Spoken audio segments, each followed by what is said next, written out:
Hola, buenas noches. Su servidor Álvaro Ávila de la maestría en Derecho Procesal Electoral en este primer cuatrimestre en la materia específicamente de Teoría de la Argumentación Jurídica. De antemano mandarle los mejores deseos y muchos abrazos a la maestra, sobre todo por sus buenos deseos en el motivo de convalecencia de COVID-19. La lectura que estamos realizando como actividad número 4 se llama La argumentación judicial electoral en México, el caso Yurecuaro. Es una investigación o un desarrollo de tema que realiza el maestro Luis Octavio Vado Grajales. Y a motivo de introducción vamos a verificar que este es un tema muy interesante porque va a tratar de explicar cómo en nuestro sistema electoral se desarrolla esa argumentación en la sentencia para llegar a una conclusión lógica. Así es como yo lo estoy comprendiendo. ¿En qué consiste este caso de Yurecuaro? Alrededor de 2007 se realiza una elección en Yurecuaro, Michoacán, con motivo de el cambio de presidente municipal. Aquí la cuestión es que en esta en esta elección sale como ganador el candidato del PRI con 4,087 votos a favor. El siguiente candidato que queda en segundo lugar es el del Partido Acción Nacional con 2,542. La cuestión aquí es que se impugna esta elección ante el Tribunal Electoral de Michoacán y el motivo principal de impugnarla es porque se está denunciando el uso de símbolos religiosos. Para adelantarnos un poco, el Tribunal Electoral de Michoacán va a declarar la nulidad derivado de este uso de símbolos religiosos. Y estos símbolos religiosos consistieron en que pareciera ser que para los participantes de esta planilla acudieron a misa portando propaganda electoral al momento de estar participando en la misa. Esto ocurre al inicio de campaña. Acuden en forma reiteradas a capillas durante festividades religiosas. Y al momento del cierre de campaña, el candidato ganador lleva un rosario en el cuello. Y de igual forma, al momento de estar cerrando campaña, realiza una manifestación que consiste en decir que agradece públicamente a todas las estructuras sociales y religiosas. Como podemos ver, o sea, eso está acreditado y demás.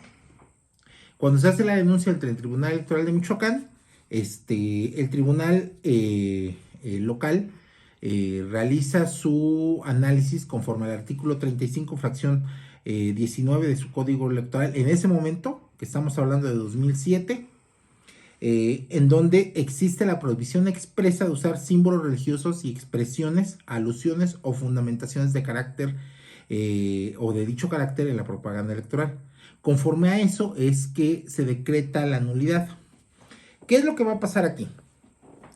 Quien va a impugnar es el Partido Revolucionario Institucional ante Sala Superior. Estamos hablando de 2007. Todavía no existía esa permanencia de las salas regionales. Si no, tendría que haber sido primero ante la sala regional. Pero estamos hablando de 2007, de la segunda integración del Tribunal Electoral, de la Sala Superior. Y aquí va a ser conocido por Sala Superior como el sub-JRC 604-2007. Y aquí los temas relevantes de este expediente va a ser que el PRI va a decir que de primera mano el tribunal no tenía, o esta nulidad que está decretando el Tribunal Electoral de Michoacán no está contemplada en normatividad alguna, por lo tanto está usando lo que se conoce como la causal de nulidad abstracta.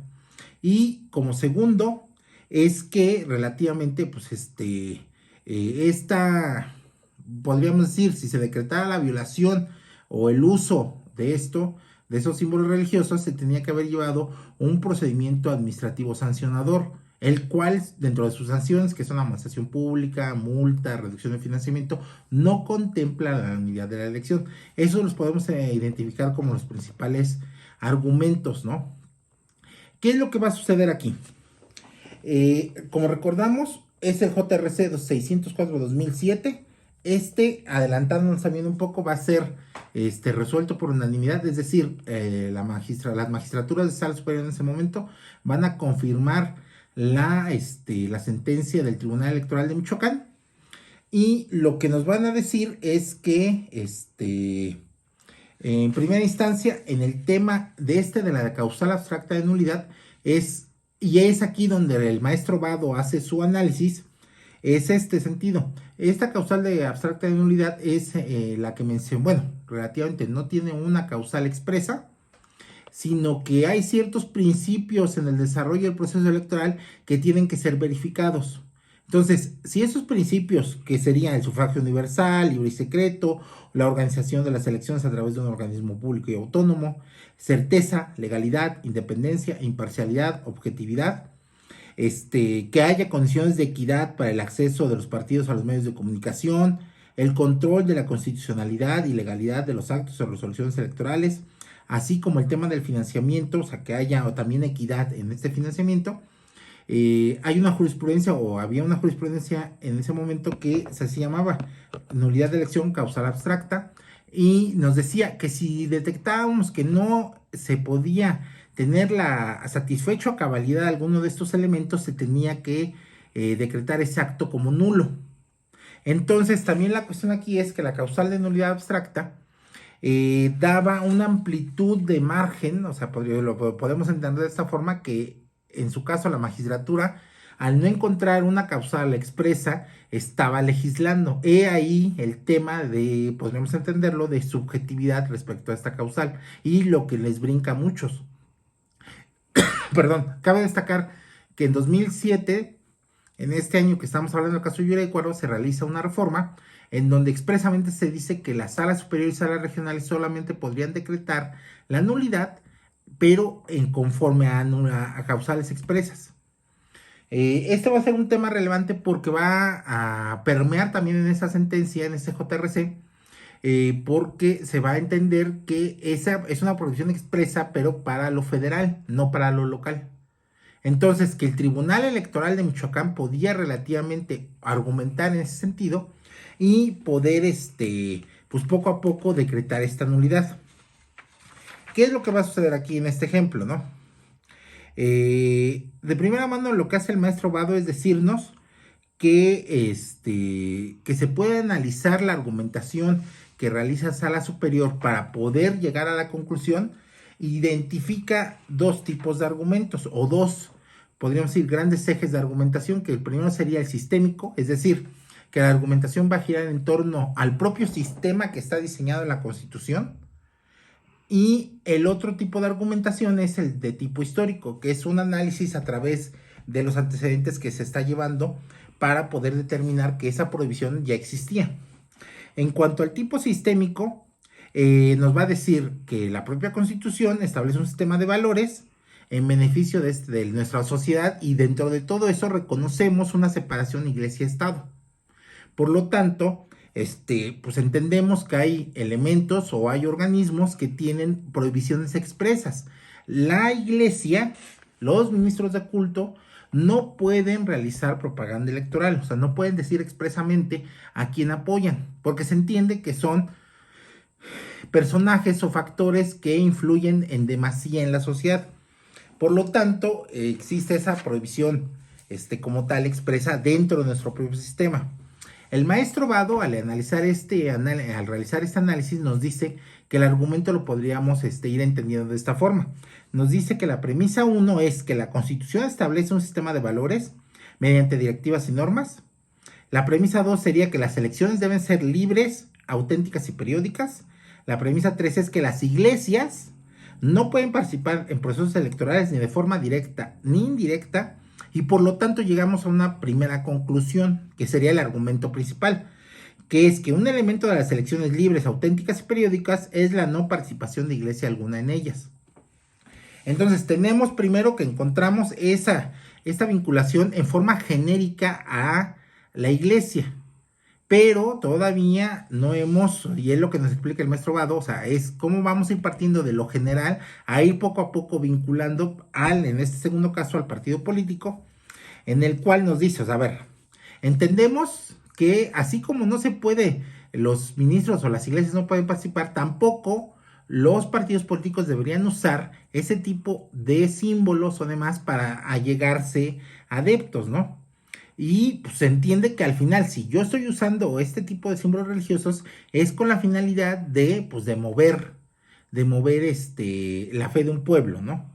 Entonces, aquí lo va a complementar con este argumento de tipo histórico y va a decir, o va a realizar Sala Superior un análisis entendiendo desde cuándo está esta prohibición. Y sí, o sea, va a encontrar antecedentes y demás, nos lo explica el maestro Vado, en el cual pues sí tenemos esta prohibición, o esta limitación expresa, con antecedentes ya bastante claros. Y la cuestión aquí va a ser que la observación que hace el maestro Vado es que la limitación o lo que encuentra como observación es que Sala Superior lo hace solamente en materia federal, no lo hace en materia local. Claro está, o sea, pareciera ser que la argumentación de Sala Superior parte desde un punto en el cual dice que si eso opera en lo federal, por tanto, o sea, como de forma analógica, opera en materia local, porque muchas de las veces las leyes en materia local son copia de lo federal, ¿no? Por lo tanto, las prohibiciones, pues deben ser las mismas parecidas. Y ahí es donde nos va a llevar el siguiente ejemplo de las premisas. Dice, premisa 4, la Constitución establece que un elemento de las elecciones libres, auténticas y periódicas es la no participación de iglesia alguna en ellas.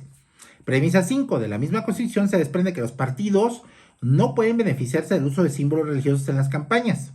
Premisa 6, que aquí es donde lo va a vincular a lo local. El artículo 35, fracción 19 del Código Electoral de Michoacán, obliga a los partidos a abstenerse del uso de símbolos y expresiones religiosas. Y esa es la segunda conclusión como argumento fuerte. Es constitucional la prohibición de la legislación local michoacana, consistente en que los partidos no pueden usar símbolos y expresiones religiosas en sus campañas. Que así es como lo entiende Sala Superior, o sea, entiende que el tribunal está realizando bien su trabajo y por lo tanto lo va a confirmar. Pero aquí volvemos a la misma situación en la cual ya hablamos de iglesias en forma general y de partidos en forma general, pero todavía no está esa vinculación a los candidatos. Sala Superior nos va a decir que en una de sus partes que pues que entiende que esto también pertenece a lo mismo, es decir, una especie de que quien puede lo más puede lo menos, ¿no? Si yo estoy diciendo que los partidos políticos o la prohibición es hacia los partidos políticos los entendemos como ese ente amorfo, que solamente participa en el proceso electoral a través de sus candidatos. Por lo tanto, es que los candidatos tienen la misma expresión o la misma limitación que los partidos políticos, ¿no? Entonces ahí es donde va a decir que pues, es la misma situación.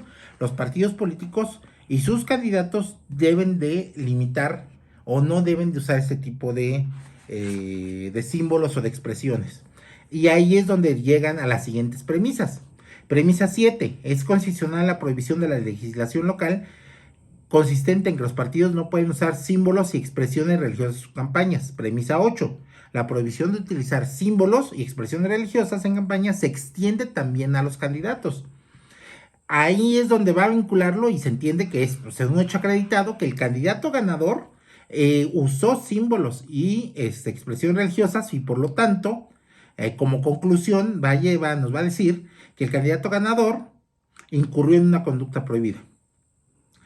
Aquí la cuestión es de que con esto va a contestar la idea de el tema religioso para tratar de, podríamos decir, como de contestar también el tema de ese uso como de la causal nulidad abstracta, porque el propio partido va a decir, oye, me podrían haber sancionado de otra forma, es que va a entender que como es constitucional y que al final, pues como parte del mismo sistema, nos va a decir que a pesar de que no se encuentra en algún enunciado en el cual se haga referencia literal a que la elección en cuya campaña se emplean elementos religiosos es nula o expresión similar o equivalente, ello no significa que la consecuencia jurídica declarada por la autoridad responsable no encuentre sustento en dichos preceptos o no deba considerarse incluida en ellas. Esto es, o sea que sí, que al momento en el que el Tribunal Electoral encontró que es un acto contrario a la Constitución, se entiende que la consecuencia es que sea nulo de pleno derecho. Por lo tanto, es que entiende lógica la que se haya decretado la nulidad de la elección. Entonces, dice, a ver, reconocemos que hay un principio entre iglesia y Estado, o un principio que nos separa iglesia y Estado, que esto es algo que está de antemano en nuestro propio sistema y en su caso, pues es algo que nosotros reconocemos que afecta completamente al proceso electoral. Por lo tanto, entiende que que debe ser declarado nulo de pleno derecho, ¿no? Y aquí es donde nos va a dar las últimas premisas. Dice, premisa 10, el candidato ganador de la elección municipal de Yurecuaro incurrió en una conducta prohibida. Premisa 11, la conducta prohibida contrariaba no solo la ley electoral, sino también la Constitución. Premisa 12, los actos contrarios a la Constitución son nulos. La conclusión lógica es que se debería de anular la elección, ¿no? Como conclusión de esto podemos decir que es un tema muy interesante. Actualmente ya la causal de nulidad abstracta ha sido superada, hay causales expresas y demás, pero podemos entender cómo a través de estas argumentaciones que realiza Sala Superior, en este caso en específico, primero encuentra un argumento sistémico para decir, esto está dentro de mi propio sistema, esta prohibición, separación iglesia-estado o la prohibición de uso de elementos religiosos está prohibido. Tengo muchos antecedentes históricos para eso y por lo tanto encuentra esa lógica o encuentra que debe de confirmar el acto impugnado, que es la nulidad de la elección, porque entiende que es algo contrario a la Constitución, ¿no?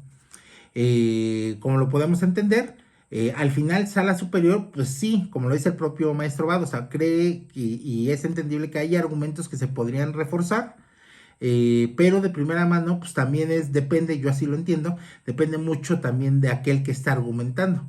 Está diseñando su sentencia o su proyecto de tal forma que todo el hilo conductor lo va a llevar a esa consecuencia lógica que sería confirmar el acto impugnado, ¿no?